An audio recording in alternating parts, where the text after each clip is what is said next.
Hello दोस्तों, आप सभी को मेरा नमस्कार। स्वागत है मेरे चैनल ऑन ट्रेंडिंग एजुकेशन में। जो मेरे भाई बहन पार्ट 1 नहीं देखे हैं ज्योग्राफी क्लास 10th की, पहले पार्ट 1 देख ले, फिर पार्ट 2 देखें। आज मैं पार्ट 2 शुरू करने वाला हूं और इसी के साथ क्लास 10th की ज्योग्राफी आपकी कंप्लीट हो जाएगी। ठीक है, तो चलिए टाइम वेस्ट ना करते हुए अपनी चीज़ों को शुरू करते हैं। ये आपका चैप्टर नंबर 5 है, खनिज तथा ऊर्जा संसाधन। ठीक है, कुछ अपघर्षक खनिज जैसे सिलिका, चूना पत्थर, एल्युमिनियम ऑक्साइड व विभिन्न फास्फेट खनिज स्वच्छता में मदद करते हैं। ये सब जो भी है ना, बताया मैंने, जो भी खनिज है ये सब आपके खनिज ऐसे हैं जो आपके स्वच्छता में क्या करते हैं, मदद करते हैं। फ्लोराइड जो दांतों को गलने से रोकता है, फ्लोराइड नामक खनिज से प्राप्त होता है। आपको दांतों को जो गलन होती है ना, जैसे समझिए यदि आपके दांत में गलन शुरू हो रही है, इसका मतलब आपके दांत में फ्लोराइड की कमी हो रही है। अधिकतर दंतमंजन कि टिटेनियम ऑक्साइड से सफ़ेद बनाए जाते हैं, जो कि र्यूटाइल, इलेमेनाइट तथा एनाइटिस नामक खनिज से प्राप्त होता है। ये जो भी पॉइंट है ना, ये बहुत ज़्यादा इम्पोर्टेंट है और ये न्यू एनसीईआरटी है। क्या है ये? अपडेटेड जो न्यू एनसीईआरटी है ना, उससे मैंने सब कंटेंट तैयार कर रहा हूँ। आप लोगों का ढेर सारा प्यार भी मिल रहा है, इसके लिए तहे दिल से सबको धन्यवाद। जो भाई बहन मेरे चैनल को सब्सक्राइब नहीं किया, सब्सक्राइब कर लें, बेल आइकन को प्रेस कर लें, नोटिफिकेशन आपको मिलता रहेगा। लाइक करने की बात मैं तो कहूँगा नहीं, क्योंकि आपको यदि पसंद आएगा तो मेरी वीडियो को लाइक ज़रूर करेंगे। चलिए नेक्स्ट देखते हैं। दंत मंजन जो दांतों को चमक प्रदान करता है, उनका कारक क्या होता है? अभ्रक। ये देखते हैं ना कि मंजन करते हैं हमारा दांत पीला हो जाता है, तो सफ़ेद करने के लिए हमारा जो दंत मंजन यूज़ करते हैं, तो उसमें जो यूज़ होता है वो चीज़, उसमें अभ्रक ऐसी क्वांटिटी है ना जो आपके दांतों में चमक प्रदान करता है। हमारे कुल पौष्टिक उपभोग का 0.3% ही क्या है? खनिज है। खनिज एक प्राकृतिक रूप से विद्यमान समरूप तत्व है जिसकी एक निश्चित आंतरिक संरचना है। क्लियर है ना? नेक्स्ट पॉइंट देखते हैं, खनिजों का वर्गीकरण। खनिजों का वर्गीकरण में देखते हैं खनिज देखिए 3 प्रकार से है। एक धात्विक है, एक अधात्विक है और उसके बाद है ऊर्जा खनिज। धात्विक खनिज आपके कौन कौन से हैं? जैसे लौह धातु है, जैसे आपके लौह अयस्क, मैग्नीज, निकिल और कोबाल्ट है। अलौह में आपका कौन कौन सा आ जाएगा? तांबा, सीसा, जस्ता, बॉक्साइट, ये आपके अलौह में आते हैं। बहुमूल्य खनिज के अंतर्गत भी कुछ आते हैं, सबके सब ये धात्विक खनिज में ही हैं।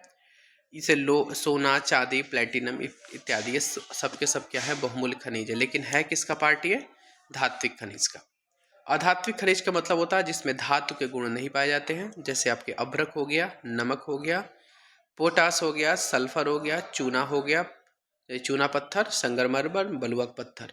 ये सब के सब खनिज ही हैं, लेकिन ये अधात्विक नेचर के हैं, मतलब इसमें धातु का गुण नहीं पाया जाता है। ऊर्जा खनिज हैं, तीसरे कौन सा है? ऊर्जा खनिज। ऊर्जा खनिज का मतलब जिसका उपयोग हम ऊर्जा संसाधनों के लिए करते हैं, जैसे आपका कोयला है, करते हैं ना, पेट्रोलियम का यूज़ करते हैं, प्राकृतिक गैस है, ये सब के सब क्या है? ऊर्जा खनिज है। क्लियर है मेरी बात? चलिए नेक्स्ट बढ़ते हैं।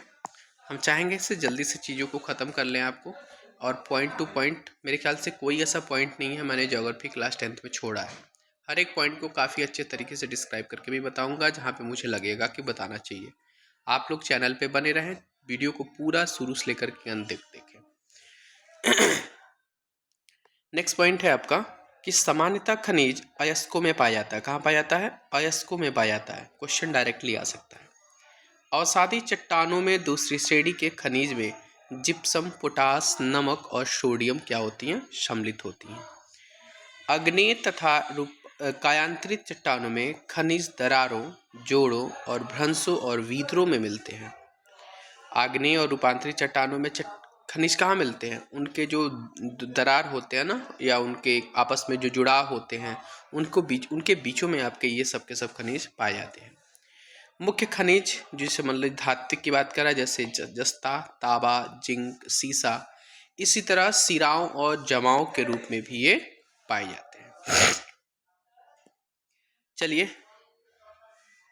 नेक्स्ट पॉइंट है आपका कोयला तथा कुछ प्रकार के लौह अयस्क का निर्माण लंबी अवधि तक अत्यधिक ऊष्मा व दबाव का परिणाम है। आज नवरात्रि का 8वां दिन है। सभी को नवरात्रि की ढेर सारी शुभकामनाएं। सब लोग फास्ट भी होंगे, पढ़ाई आप लोग कर ही रहे होंगे। चलिए नेक्स्ट है कि पहाड़ियों के आधार तथा घाटी तल की रेत में जलोढ़ जमाव के रूप में भी कुछ खनिज पाए जाते हैं। ये क्या कहलाते हैं? ये जो निक्षेप होते हैं उसको बोलते हैं प्लेसर निक्षेप। क्या नाम जानते हैं इसको? प्लेसर निक्षेप। जैसे तलहट्टी के अंदर नहीं होता जो जमाव के रूप में जो निक्षेप पाए जाते हैं, उसको ही हम प्लेसर निक्षेप कहते हैं। इनमें से प्रायः ऐसे खनिज होते हैं जो जल के द्वारा घर्षित नहीं होते हैं, मतलब जल के द्वारा इनका कटाव नहीं होता है। जैसे सोना, चांदी, टीन, प्लैटिनम इत्यादि हैं। इस सब के सब क्या हैं? प्लेसर निक्षेप मतलब नीचे तलहटी में पाए जाते हैं। क्लियर है ना? सामान्य नमक, मैग्नीशियम, ब्रोमाइन ज़्यादातर समुद्री जल से ही प्रगहित मतलब डेराइव्ड होते हैं। ये सब के सब जैसे मैग्नीशियम, नमक, ब्रोमाइन, ये सब के सब कहाँ पाए जाते हैं? समुद्री तल के नीचे। महासागरीय तली भी मैग्नीज ग्रंथिकाओं में धनी होती है। ठीक है ना? जो महासागरीय तल होता है ना, वहाँ पे बहुत ज़्यादा मैग्नीज पाया जाता है। कहने का मतलब ये जोवाई व चेरापूंजी में कोयले का खनन परिवार के सदस्य द्वारा एक लंबी संकीर्ण सुरंग के रूप में की जाती है, जिसे रैट होल खनन कहते हैं। ये पूछता है रैट होल खनन भारत के किस क्षेत्र में होती है? तो जेवाई और चेरापूंजी, ये नॉर्थ ईस्ट का क्षेत्र है। चेरापूंजी कहाँ पड़ता है? आप लोग कमेंट करके जरूर बता सकते हैं चेरापूंजी कहाँ पड़ता है। पहले ये आपका मासिन डाम अब हो गया, चेरापूंजी पहले बारिश का सबसे ज़्यादा स्थान था। अब मासिन डाम हो गया, चेरापूंजी कम हो गया। इसी चेरापूंजी में आपका क्या होता है? कोयले का खनन रैट होल के द्वारा होता है। इसमें क्या होता है? लंबी से लंबी सुरंग बना दी जाती है और उसी के द्वारा कोयले को बाहर लिया जाता है। ठीक है ना? चलिए आता है नेक्स्ट पॉइंट, देखते हैं क्या है। कि कह रहा है कि रैट होल खनन अधिकतर नॉर्थ ईस्ट मतलब उत्तर पूर्वी जनजाति क्षेत्रों में ज़्यादा देखने को मिलती है। ठीक है ना? मैंने बताया अभी। प्रायद्वीप के पश्चिम और पूर्वी पार्श्वों पर गुजरात और असम की तलहट्टी चट्टानों में अधिकांश तेल निक्षेप पाए जाते हैं। क्या पाए जाते हैं? अधिकांश। आपको पता है ना कि असम में डिगबोई, आपको पता ही है कि वहाँ से तेल शोधन केंद्र है। गुजरात में भी सबसे ज़्यादा तेल तलहटी वहाँ पाए जाते हैं जहाँ पे तेलों का उत्पादन होता है। उसके बाद है कि खनिज, लौह खनिज धात्विक खनिजों के कुल उत्पादन मूल्य के 3/4 भाग का योगदान करते हैं। मैग्नेटाइट सर्वोत्तम प्रकार का लौह अयस्क है। ध्यान दीजिएगा, लौह अयस्क का सबसे सर्वोत्तम लौह कौन सा है? तो उसको बोलते हैं मैग्नेटाइट। सबसे उत्तम प्रकार का लोहा माना जाता है, जिसमें लगभग 70% लोहांश पाया जाता है, मतलब 70% प्योर लोहा पाया जाता है इसमें। ध्यान दीजिएगा, मैग्नेटाइट है। मैग्नेटाइट के बाद से आता है हेमेटाइट। हेमेटाइट सर्वाधिक महत्वपूर्ण औद्योगिक लौह अयस्क है। औद्योगिक लौह कौन सा है? हेमेटाइट, जिसका अधिकतम मात्रा में उपयोग हुआ है और इसमें लगभग लोहांश की मात्रा 50 से 60% के आसपास पाई जाती है। यानी मैग्नेटाइट के बाद से हेमेटाइट का नंबर होता है लोहा के उच्च क्वालिटी में। ठीक है ना? चलिए नेक्स्ट देखते हैं।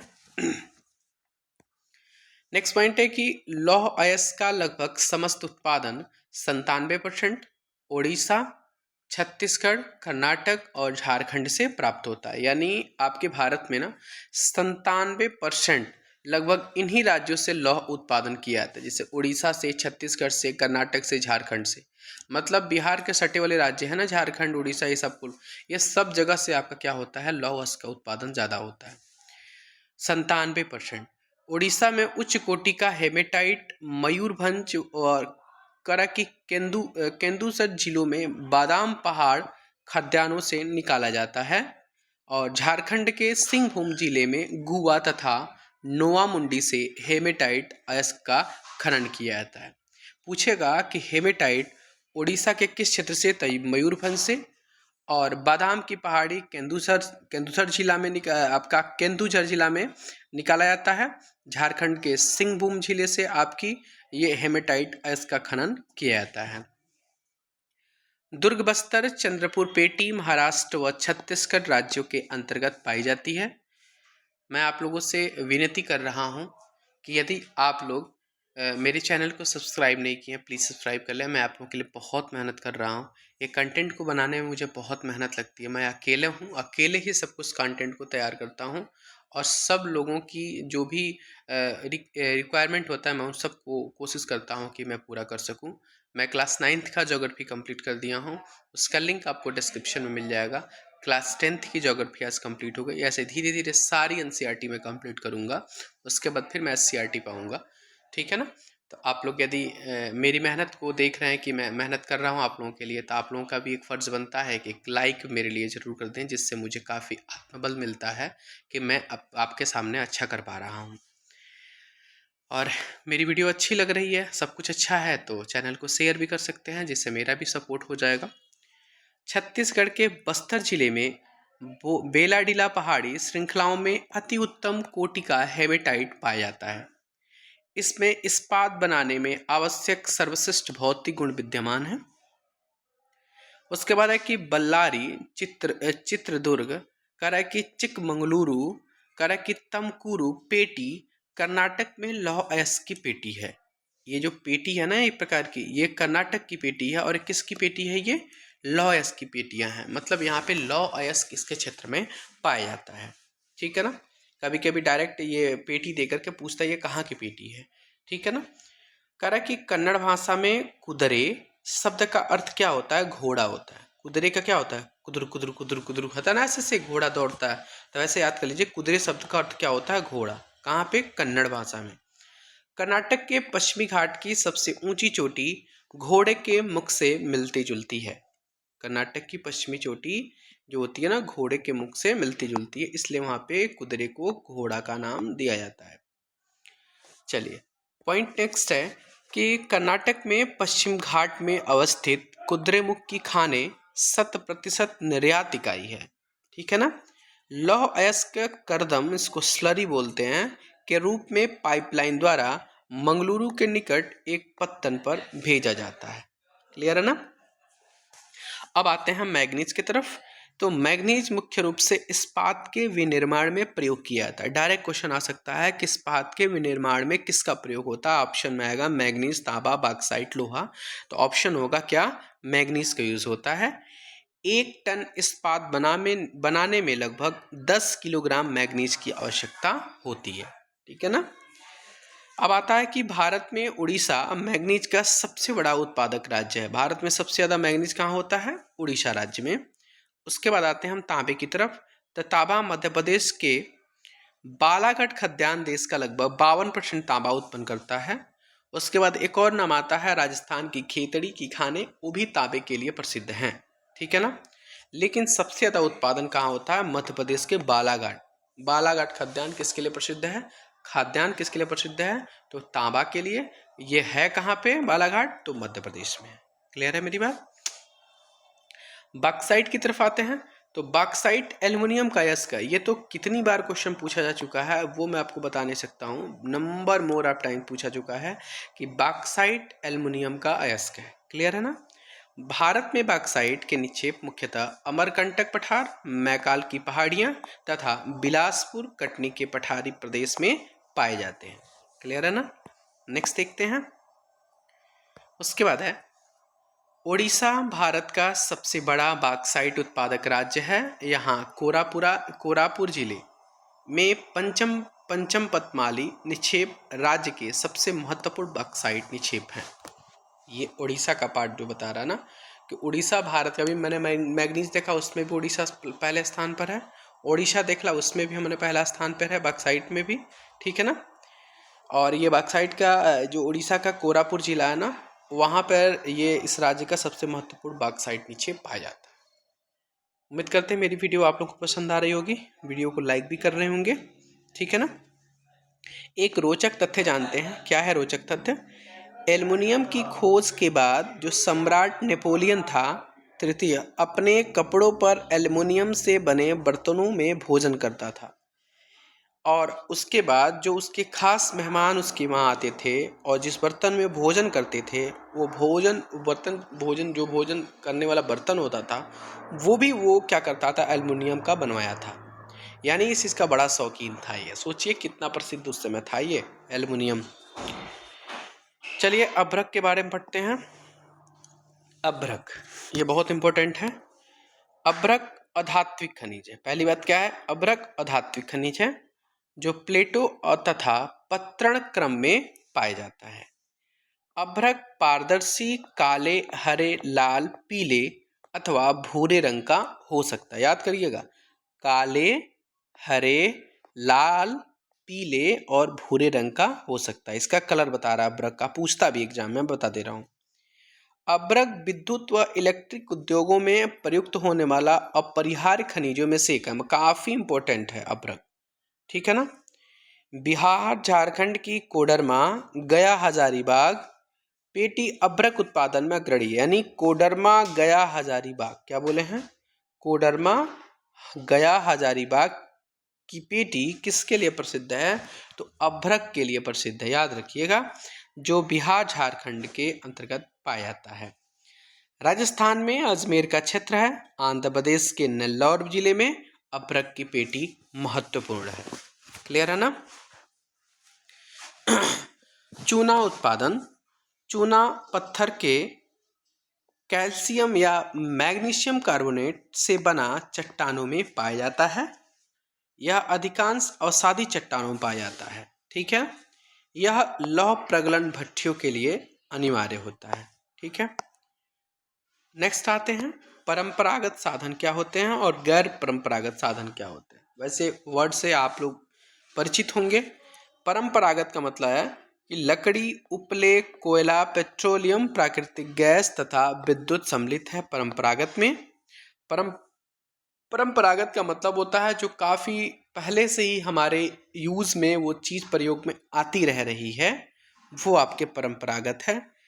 मतलब, और गैर परंपरागत का मतलब है कि जो अभी पहले यूज़ में नहीं थी, लेकिन अब जैसे जैसे हमारा दुनिया, जैसे जैसे हमारा भविष्य आगे बढ़ रहा है, प्रगतियां हो रही हैं, वैसे से इन चीज़ों का यूज़ हो रहा है। गैर परंपरागत में सौर है, सौर ऊर्जा है, पवन है, ज्वारी है, भूतापी है, बायोगैस है, परमाणु ऊर्जा, ये सब के सब गैर परंपरागत साधन है। कोयला, कोयला से बहुत सारे क्वेश्चंस आते हैं, पढ़ते हैं इसमें। कह कि लिग्नाइट एक निम्न कोटि का भूरा कोयला होता है। पूछता है, निम्न कोटि का कोयला का नाम लिग्नाइट है, जिसका कलर भूरा होता है। यह मुलायम होने के साथ अधिक नमी युक्त होता है। मतलब इसमें नमी सबसे ज़्यादा पाई जाती है, जिसकी वजह से इसमें धुआं सबसे ज़्यादा होगा और इसका मतलब काफ़ी अच्छा नहीं होता है, जलाने में जल्दी से जल नहीं पाता है। लिग्नाइट के प्रमुख भंडार तमिलनाडु के नवेली में स्थित हैं और विद्युत उत्पादन में इसका मैक्सिमम प्रयोग किया जाता है। बिटुमिनस कोयला जो है वो वाणिज्यिक रूप में सर्वाधिक लोकप्रिय होता है। पूछता है ये क्वेश्चन। एंथ्रेसाइट, याद रखिएगा, एंथ्रेसाइट सर्वोत्तम गुण वाला कठोर कोयला है, जिसमें कोयले की मात्रा सबसे ज़्यादा पाई जाती है। यानी कोयले का सर्वोत्तम सबसे बढ़िया रूप कौन सा होता है, एंथ्रेसाइट, और सबसे निम्न कोटि का होता है लिग्नाइट। क्लियर है।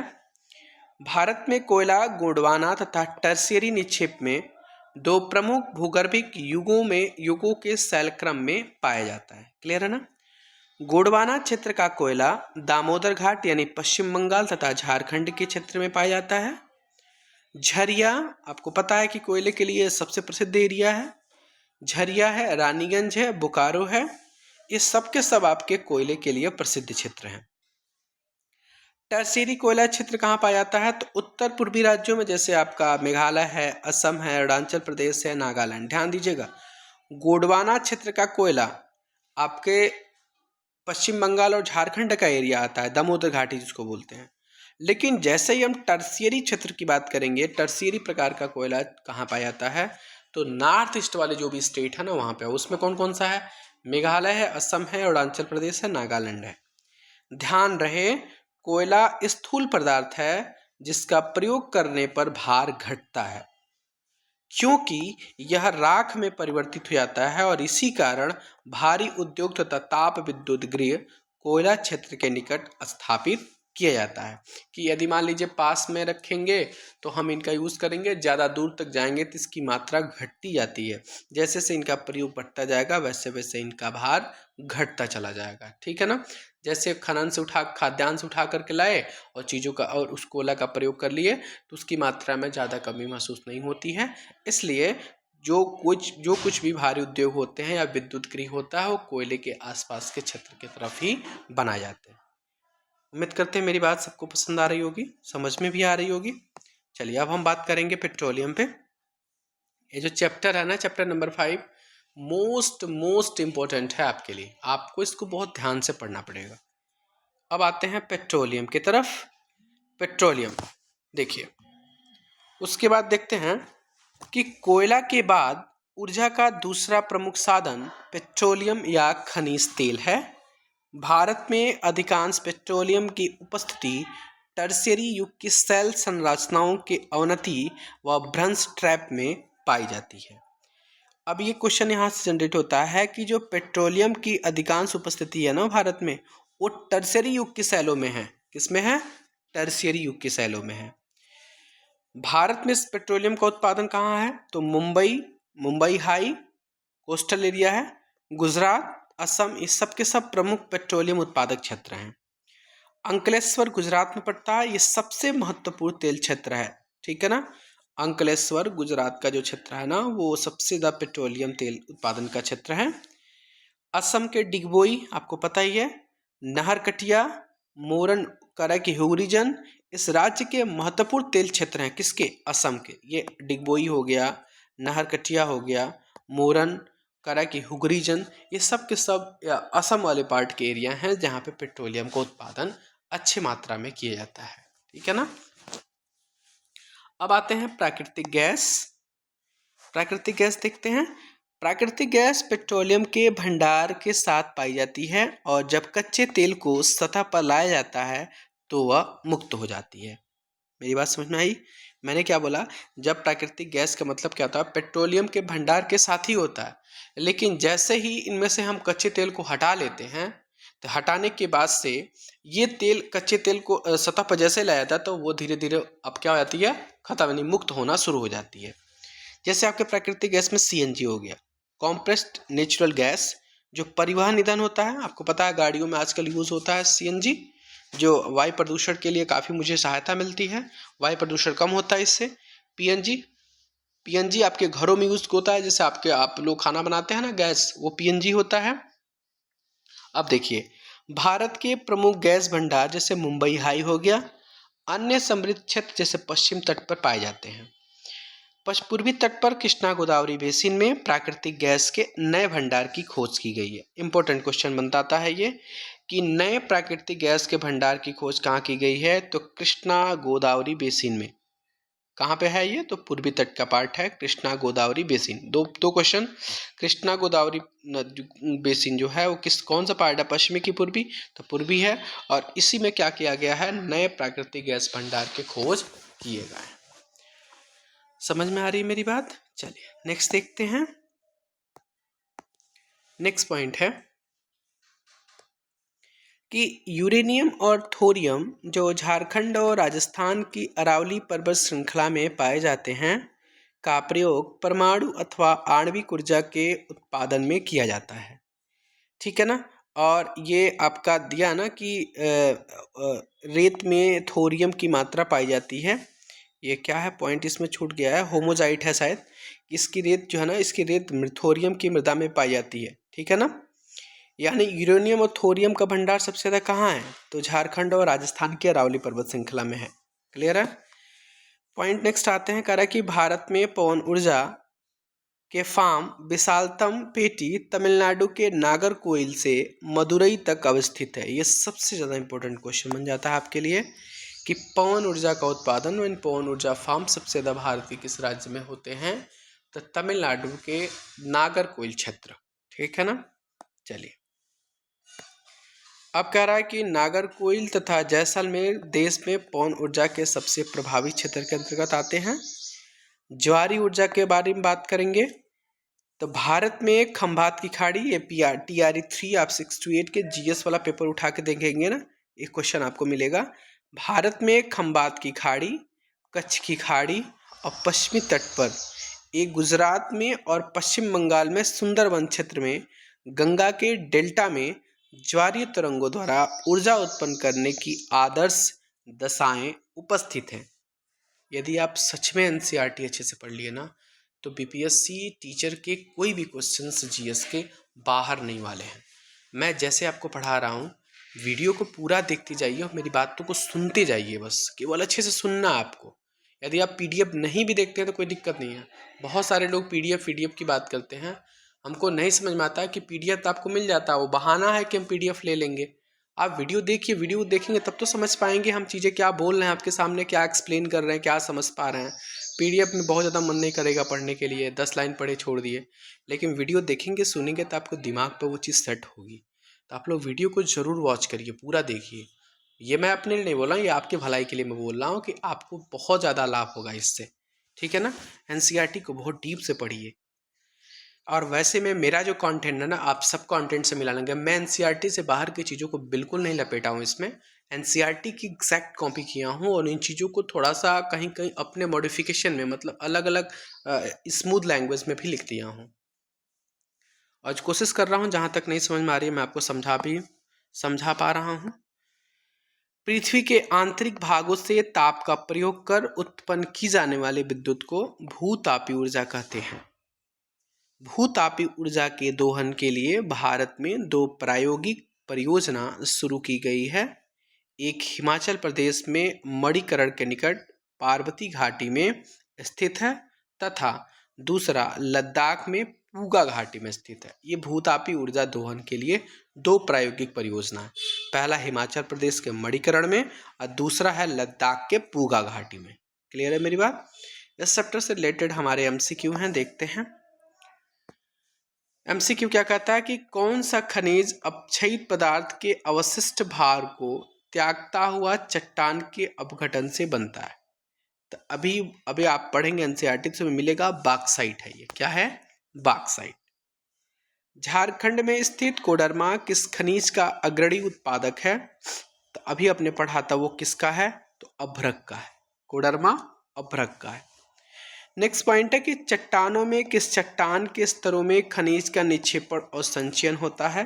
तो तल छठी चट्टानें जो होती है ना, उनका होता है। मोनाजाइट रेत में निम्नलिखित में से कौन सा खनिज पाया जाता है? जस्ट अभी आपने ऊपर पढ़ा है, थोरियम पाया जाता है। क्या पाया जाता है? थोरियम। मेरी बात समझ में आ रही है? चलिए, इसी के साथ हमारा चैप्टर नंबर 5 खत्म होता है। हम आते हैं आपको चैप्टर नंबर 6 की तरफ। क्लियर है? चलिए चैप्टर नंबर 6 की तरफ बढ़ते हैं हम। पॉइंट है कि विभिन्न उद्योगों का वर्गीकरण प्रमुख भूमिका के आधार पर किया जाता है। पहला है आधारभूत उद्योग, दूसरा है उपभोक्ता उद्योग। ठीक है ना। आधारभूत उद्योग में क्या होता है कि जिनके उत्पादन या कच्चे माल पर दूसरे उद्योग निर्भर होते हैं, जैसे आपका लोहा इस्पात हो गया, तांबा प्रगलन हो गया, एल्युमिनियम प्रगलन हो गया, ये सबके सब का आधारभूत उद्योग हैं, यानी इसके कच्चे माल पर दूसरे उद्योग निर्भर हैं। ठीक है ना। उपभोक्ता उद्योग में जो उत्पादन उपभोक्ताओं के सीधे उपयोग हेतु प्रयोग होते हैं, यानी इनका हम डायरेक्ट उपयोग कर लेते हैं। बताइए, चीनी का उपभोग हम डायरेक्ट करते हैं, कागज का उपयोग हम डायरेक्ट करते हैं, दंतमंजन, सिलाई मशीन, इस प्रकार के जो उद्योग है ना, उपभोक्ता उद्योग के अंतर्गत आते हैं। चलिए, अब ये रेशा उत्पादन है। कैसे सूती वस्त्र बनते हैं? रेशा का उत्पादन किया तो जो कच्चा माल होता है, उसके बाद इसकी धनाई और कताई उताई होती है। उसके बाद ये सूत बनता है, यानी इसकी बुनाई होती है। बुनाई के बाद से कपड़ा तैयार होने के लिए क्या किया जाता है? पहले बुनाई के बाद से इस कपड़े को रंगाई और परिष्करण किया जाता है। उसके बाद इसको वस्त्र निर्माण के लिए भेजा जाता है आपके बड़े बड़े कंपनियों फैक्ट्रियों में। उसके बाद यहाँ से क्या बनता है? वस्त्र का निर्माण होता है। अब आते हैं पॉइंट की पहला सफल सूती वस्त्र उद्योग 1854 में मुंबई में लगाया गया। पिछले वाली क्लास में मैंने इसको बताया था। भारत में कताई उत्पादन विश्व स्तर का है, लेकिन बुना वस्त्र कम गुणवत्ता वाला है। हमारे यहाँ कताई उत्पादन तो सबसे ज़्यादा है, लेकिन जो गुणवत्ता है, जो क्वालिटी है वस्त्र की, वो थोड़ा सा कम लो लेवल का है। पहला पटसन उद्योग कोलकाता के निकट रिसरा में 1855 में लगाया गया। इंपॉर्टेंट है, पहला पटसन उद्योग पहली बार लगाया कहाँ गया? तो कोलकाता में। कब लगाया गया? तो 1855 में। कहाँ लगाया गया? तो रिसरा में लगाया गया। समझ में आया? 1947 के बाद से पटसन मिलें तो भारत में रह गईं, लेकिन चीन 3/4 जूट उत्पादक क्षेत्र पूर्वी पाकिस्तान अर्थात बांग्लादेश में चले गए। यहाँ पे 3 है, ये चीन नहीं है। लगभग 3/4 जूट उत्पादक जो क्षेत्र थे ना, जब बंटवारा हुआ था तो पूर्वी पाकिस्तान में या उसको बोल सकते हैं कि बांग्लादेश, पूर्वी बांग्लादेश को क्या बोलते हैं? बांग्लादेश ही तो बोलते हैं। अब पश्चिम बंगाल तो आपके वहाँ है ही है, तो पूर्वी बांग्लादेश में चले गए, मतलब कि कुछ पाकिस्तान वाले पार्ट में या कुछ बांग्लादेश वाले पार्ट में चले गए। उसके बाद कह रहा है कि 2010-11 की बात है, उसका डेटा है ये कि भारत में लगभग 80% उद्योग थे। अब इसमें आप लोग डेटा यूज कर देख सकते हैं कितने % उद्योग हैं। भारत का चीनी उत्पादन में लगभग दूसरा स्थान है, लेकिन गुड़ और खांडसारी के उत्पादन में हमारा भारत का पहला स्थान है। गुड़ जो खाया ना, जिस चीनी मिलें उत्तर प्रदेश, बिहार, महाराष्ट्र, कर्नाटक, तमिलनाडु, आंध्र प्रदेश, गुजरात, पंजाब, हरियाणा, मध्य प्रदेश में। मतलब कहने का मतलब कि यहाँ पे गन्ने की बुआई अच्छी होती है, जो सबसे ज़्यादा अच्छी होती है उत्तर प्रदेश और बिहार में। ठीक है ना, यहाँ पर चीनी मिलें सबसे ज़्यादा पाई जाती हैं। चीनी मिलों का लगभग 60% उत्तर प्रदेश और बिहार में है।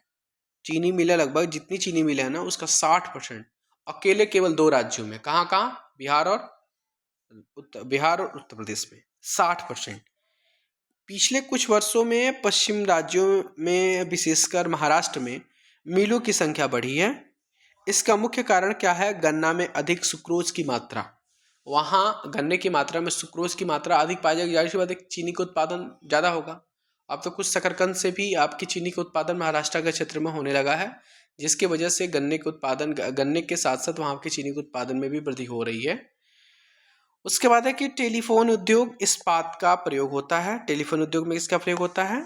इस्पात का प्रयोग होता है। पॉइंट नेक्स्ट है कि इस्पात के उद्योग के लिए लौह अयस्क, कोकिंग कोल, चूना पत्थर, ये सब के सब किस अनुपात में पाए जाते हैं? तो 4, यानी ये 4, ये 2 और ये 1। ठीक है ना, कोकिंग कोल एक साथ है, चूना पत्थर अलग है, लौह अयस्क अलग। लौह अयस्क 4, कोकिंग 2 तो चूना पत्थर ही, ये इनका इस्पात में इनका यूज होता है। और ये 4:2:1 के अनुपात में है। इंपॉर्टेंट है ये। इस्पात को कठोर बनाने के लिए मैग्नीज की आवश्यकता होती है। इस्पात को कठोर बनाने के लिए किसका प्रयोग होता है? मैग्नीज का। भारत में छोटा नागपुर के पठारी क्षेत्र में अधिकांश लोहा तथा इस्पात का उद्योग है। एल्युमिनियम प्रगलन द्वारा सर्वाधिक महत्वपूर्ण धातु शोधन उद्योग हैं। देश के कार्य की एल्युमिनियम, क्या लिखा है? एल्युमिनियम प्रगलन संयंत्र उड़ीसा, पश्चिम बंगाल, केरल, उत्तर प्रदेश, छत्तीसगढ़, महाराष्ट्र और तमिलनाडु क्षेत्र में है। क्लियर है ना? अब आता है नेक्स्ट। अब कह रहा है कि प्रगाल को यानी स्मेल्टर्स बोलते हैं में बॉक्साइट का कच्चे पदार्थ के रूप में प्रयोग होता है, जो भारी गहरे लाल रंग के होते हैं। ये इनका प्रयोग किया जाता है। क्रायोलाइट क्या है? तो क्रायोलाइट एक पिघली धातु जो इलेक्ट्रोलाइट का काम करती है। क्रायोलाइट रसायन उद्योग का सकल घरेलू उत्पाद में लगभग 3% का योगदान होता है। रसायन उद्योग एशिया का तीसरा सबसे बड़ा और विश्व में आकार की दृष्टि से 12वें स्थान पर आता है। अकार्बनिक रसायन कौन से होते हैं? जैसे आपके सल्फ्यूरिक एसिड हो गया, करें कि नाइट्रिक एसिड हो गया, क्षार हो गया, सोडा ऐश हो गया। सोडा ऐश में आपके कांच, साबुन, शोधक या अपमार्जक, कागज में प्रयुक्त होने वाले रसायन तथा कास्टिक सोडा सबके सब क्या है? ये अकार्बनिक रसायन है। कहने का मतलब, अकार्बनिक का मतलब इन सभी रसायनों में कार्बन की मात्रा नहीं पाई जाती है। क्लियर है ना? कार्बनिक रसायन का मतलब होता है जिसमें कार्बन की मात्रा पाई जाती है। इसमें पेट्रो रसायन शामिल है, जो कृत्रिम वस्त्र, कृत्रिम रबर और प्लास्टिक रंजक, दवाइयाँ, औषधि बनाने वाले रसायनों में भी इसका प्रयोग किया जाता है। जाहिर सी बात मेरी बात समझ में आ रही होगी आप लोगों को। यदि मेरी बात समझ में आ रही है, मेरी वीडियो अच्छी लग रही है, वीडियो को लाइक जरूर कर दें प्लीज़, चैनल को सब्सक्राइब करना बिल्कुल ना भूलें। हमारे देश में वाणिज्यिक रूप से या किसी भी रूप में प्रयुक्त होने वाले पोटास या पोटेशियम यौगिकों के भंडार नहीं है। क्लियर है ना? हमारे यहाँ अब किसका नहीं है? पोटास या पोटेशियम, किसका? पोटास और पोटेशियम यौगिकों के भंडार हमारे देश में नहीं है। क्लियर है ना? चलिए नेक्स्ट पार्ट है हमारा कि गुजरात, तमिलनाडु, उत्तर प्रदेश, पंजाब, केरल कुल उर्वरक उत्पादन का लगभग 50% उत्पादन करते हैं। गुजरात, तमिलनाडु, उत्तर प्रदेश, पंजाब और केरल। बेंगलुरु भारत की इलेक्ट्रॉनिक राजधानी के रूप में उभरा हुआ है। वायु प्रदूषण, सल्फर डाइऑक्साइड और कार्बन मोनोऑक्साइड का अत्यधिक उपस्थिति के कारण वायु प्रदूषण आजकल बहुत ज़्यादा हो रहा है। सल्फर डाइऑक्साइड और कार्बन मोनोऑक्साइड। जब कारखानों तथा तापघरों में गर्भजल को बिना ठंडा किए ही नदियों तथा तालाबों में छोड़ दिया जाता है तो जल में तापीय प्रदूषण होता है।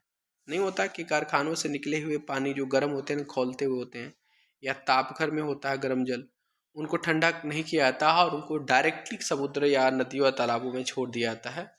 तो वो जो पानी जाती है ना, तो पानी जा करके ना वो तापीय प्रदूषण करता है। ठीक है ना? इस चैप्टर से रिलेटेड हमारे एमसीक्यू हैं।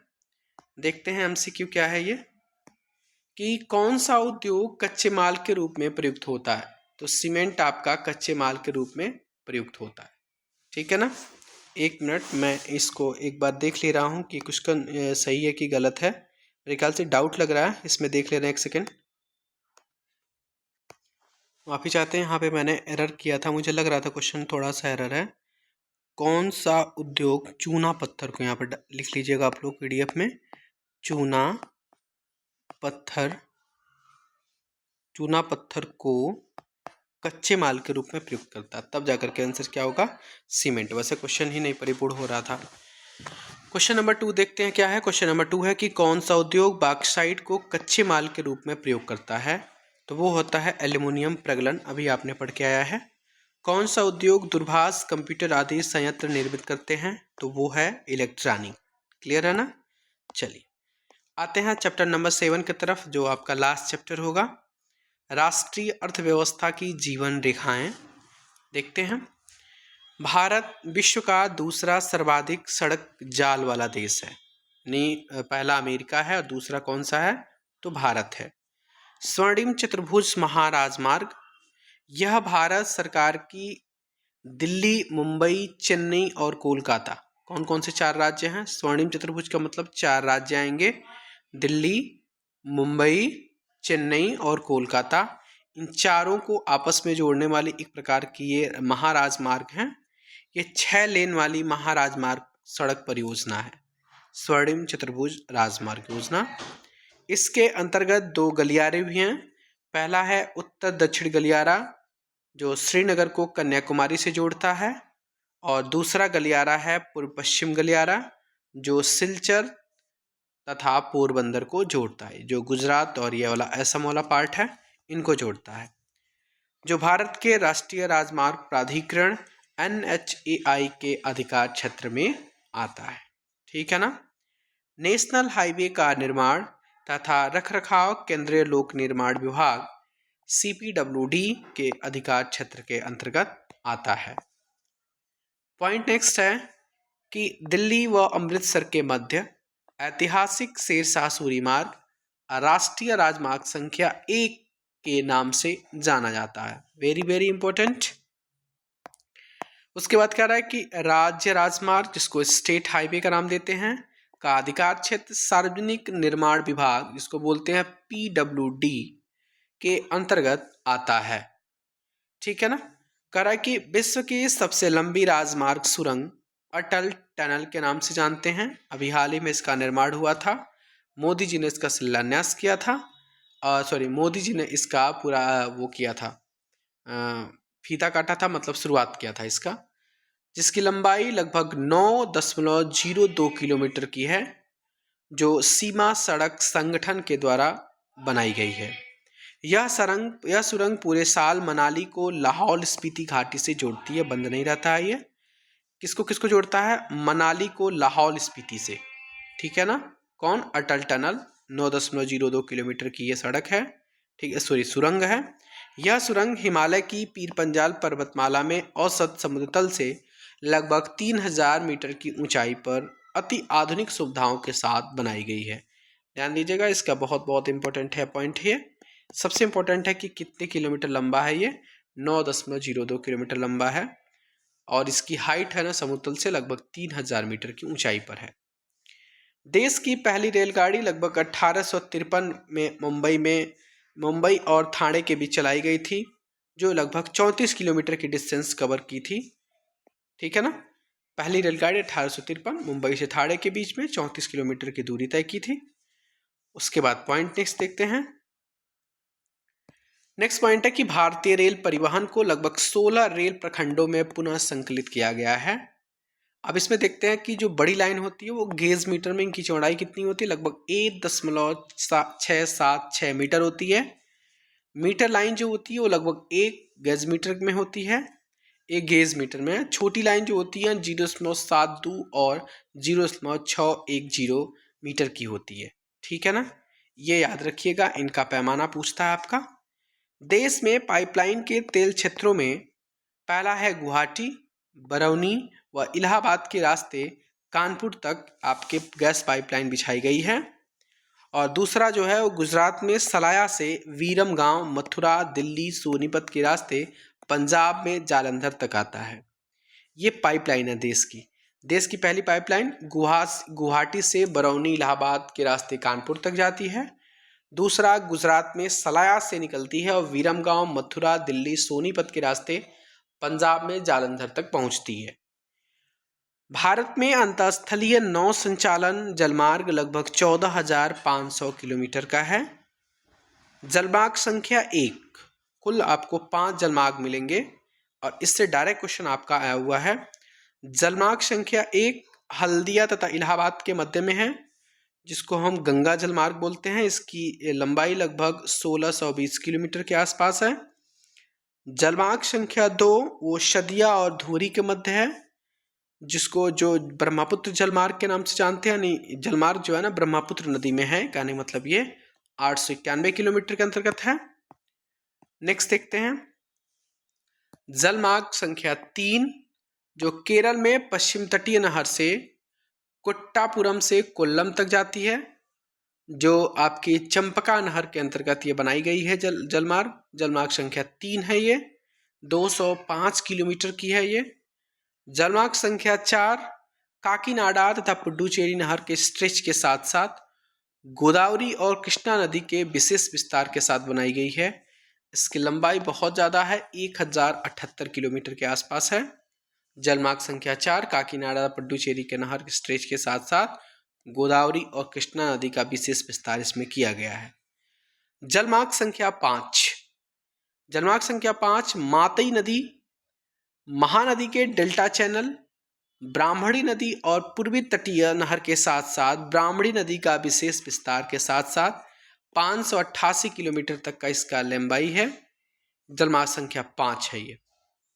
उसके बाद है कि भारत की 7516.6 किलोमीटर की लंबी तटीय रेखा के साथ साथ 12 प्रमुख तथा 200 मध्यम और छोटे छोटे पत्तन भी हैं। यानी लंबी तटीय रेखा कौन कितनी है? तो 7516 है ना।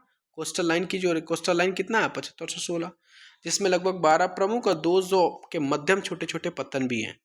बंदरगाह स्वतंत्रता प्राप्ति के बाद कच्छ में कांडला पहले पत्तन के रूप में विकसित किया गया था।